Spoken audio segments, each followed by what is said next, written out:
اب اسی طرح سے اب ہمارے فلسطین میں مسلمانوں پر ظلم ہو رہا ہے. ہمیں سب کو معلوم ہے کہ مسلمانوں پر ظلم ہو رہا ہے. ہم کچھ بھی نہیں کر سکتے. ہم جانتے ہیں، آپ بھی جانتے ہیں کہ ہم لوگ اس معاملے میں کچھ بھی نہیں کر سکتے، ان کی مدد نہیں کر سکتے، لیکن کچھ چیزیں ہیں جو ہم کر سکتے ہیں، اس کے باوجود ہم نہیں کرتے ہیں. بھائی ظاہر سی بات ہے کہ فلسطین کا دشمن اسرائیل ہے. ہم کچھ نہیں کر سکتے تو کم از کم ان کے لیے دعائیں تو کر سکتے ہیں. اسرائیل کے خلاف ہم اٹھ کر کھڑے تو ہو سکتے ہیں. کل بروز قیامت جب تمام بنی آدم، حضرت آدم علیہ السلام کی تمام اولاد، یعنی حضرت آدم علیہ السلام سے لے کر آخری انسان جو دنیا میں آئے گا، اتنے سارے لوگ جب اللہ تبارک و تعالیٰ کی بارگاہ میں موجود ہوں گے، اللہ کے سامنے کھڑے ہوں گے، وہیں پر جو معصوم بچے فلسطین کے مارے جا رہے ہوں گے، فلسطین کے جو معصوم بچے مارے جا رہے ہیں، ظلم و ستم ہو رہا ہے، وہ بچے حاضر ہوں گے اور اللہ رب العزت سے کہیں گے کہ اے اللہ رب العزت، ایک وہ دور تھا جب ہم لوگوں پر ظلم کیا جا رہا تھا، اور یہ امت مسلمہ، پوری امت مسلمہ میں کروڑوں اربوں لوگ موجود تھے، لیکن ہماری مدد کے لیے کوئی نہ آیا. جب اللہ تعالیٰ ہم سے پوچھے گا کہ ان پر ظلم ہو رہا تھا، بھائی ظاہر سی بات ہے ہم یہاں پر موجود ہیں، تو اللہ تعالیٰ لازم ہے کہ ہم سے سوال بھی کرے گا کہ جب فلسطین میں ان پر ظلم کیا جا رہا تھا تم کیا کر رہے تھے. ہم اس غفلت میں نہ رہیں کہ اگر ہم ہندوستان میں ہیں تو ہم سے سوال نہیں ہوگا. مانا کہ ہم ظاہری طور پر، جسمانی طور پر ان کی مدد نہیں کر سکتے ہیں، لیکن پھر بھی اللہ تعالیٰ ہم سے سوال کرے گا تم کچھ تو کر سکتے تھے. آپ نے حضرت ابراہیم علیہ السلام کا واقعہ ضرور سنا ہوگا. حضرت ابراہیم علیہ السلام کو جب نمرود نے آگ میں ڈالا تھا تو وہیں پر گرگٹان بھی موجود تھا اور وہیں پر ایک چڑیا بھی موجود تھی.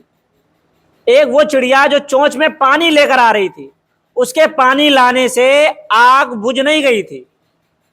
اس چڑیا کے چونچ میں پانی لانے سے حضرت ابراہیم علیہ السلام جس آگ میں ڈالے جا رہے تھے وہ آگ بجھ نہیں جا رہی تھی، لیکن اللہ تعالیٰ نے اس کی نیت دیکھی تھی.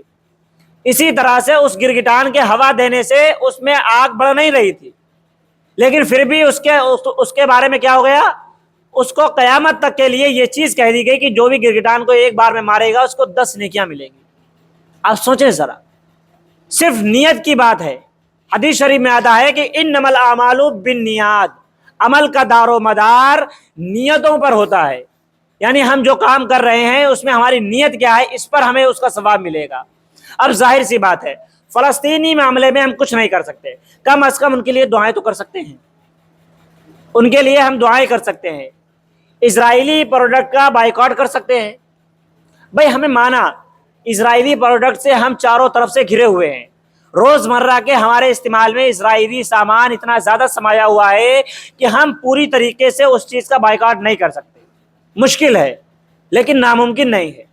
بھائی زیادہ سامان کا نہیں کر سکتے، جتنا کر سکتے اتنا تو کیجئے، جتنا کر سکتے ہیں کچھ تو کریں گے، کچھ تو ہمارا حصہ ان میں شامل ہوگا. جب اللہ تعالیٰ ہم سے پوچھے گا کہ تم نے کیا کیا، ہمارے پاس ایک تو جواب ہونا چاہیے، ایک چھوٹی سی چیز تو ہونی چاہیے کہ روز قیامت ہم اللہ تعالیٰ کے سامنے اپنا عذر پیش کر سکیں کہ اے اللہ رب العزت، میں زیادہ نہیں کر سکتا تھا، میں زیادہ کچھ نہیں کر سکتا تھا، بس اسرائیلی سامان کا بائیکاٹ کیا تھا، زیادہ چیزوں کا نہ کر پایا، تھوڑی چیزوں کا کیا.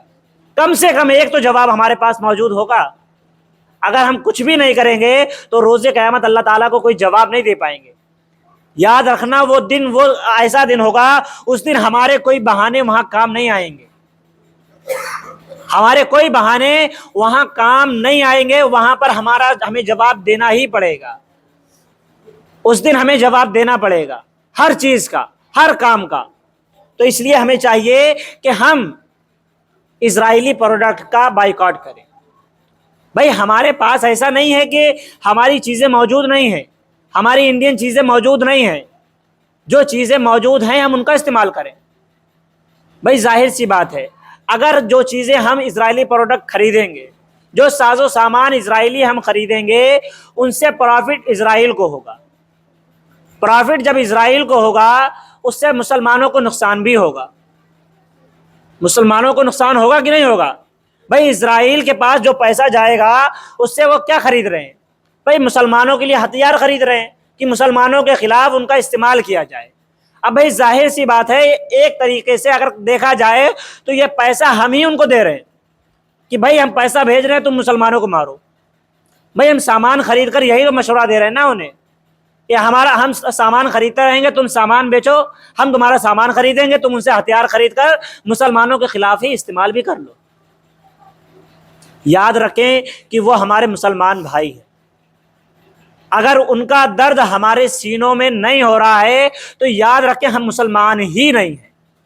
کوئی لاکھ کلمہ پڑھ لے، لاکھ ہم نمازیں پڑھنے والے کیوں نہ ہو، اگر ایک مسلمان کی تکلیف، ایک مسلمان بھائی ہمارا اگر تکلیف میں ہے، کوئی بھی ہو، چاہے وہ کسی بھی دیش میں ہو، چاہے ہمارے پڑوس میں ہی کوئی ہمارا مسلمان بھائی کیوں نہ ہو، اگر ایک مسلمان بھائی کی تکلیف ہمارے سینے میں نہیں ہے تو ہم مومن نہیں ہو سکتے، کبھی بھی ہم مومن نہیں ہو سکتے۔ ہمیں چاہیے کہ اگر ہمارا کوئی مسلمان بھائی تکلیف میں ہے تو اس کی تکلیف ہمارے اندر محسوس ہونی چاہیے۔ صرف مسلمان ہی نہیں، اسلام کے بارے میں تو یہ کہا جاتا ہے کہ اگر آپ کا پڑوسی چاہے کوئی بھی کیوں نہ ہو، غیر مسلم ہی کیوں نہ ہو، وہ مشکل میں ہے، وہ پریشانی میں ہے، تو اس کا بھی درد آپ کے سینے میں ہونا چاہیے۔ اور یہاں تو ہمارے مسلمان بھائیوں کی بات ہے، ہماری مسجد اقصیٰ کی بات ہے۔ مسجد اقصیٰ کے لیے ہم انتظار کرتے ہیں کہ کوئی صلاح الدین ایوبی آئے گا، کوئی صلاح الدین ایوبی جیسا آ جائے گا، کوئی حضرت عمر جیسا آ جائے گا۔ ارے بھائی کبھی ہم بھی تو کوشش کر لیں، کم سے کم ایک قدم تو اٹھائیں اپنا، اس چیز کے خلاف کم سے کم کھڑے ہوں۔ اگر آج کھڑے نہ ہوئے تو روز قیامت ہمارا ٹھکانہ جہنم ہوگا، اس کے علاوہ کچھ بھی نہیں۔ آپ لوگ ان باتوں پر عمل کریں، اللہ تعالی ہمیں کہنے سننے سے زیادہ عمل کرنے کی توفیق عطا فرمائے۔ وآخر دعوانا الحمدللہ رب العالمین۔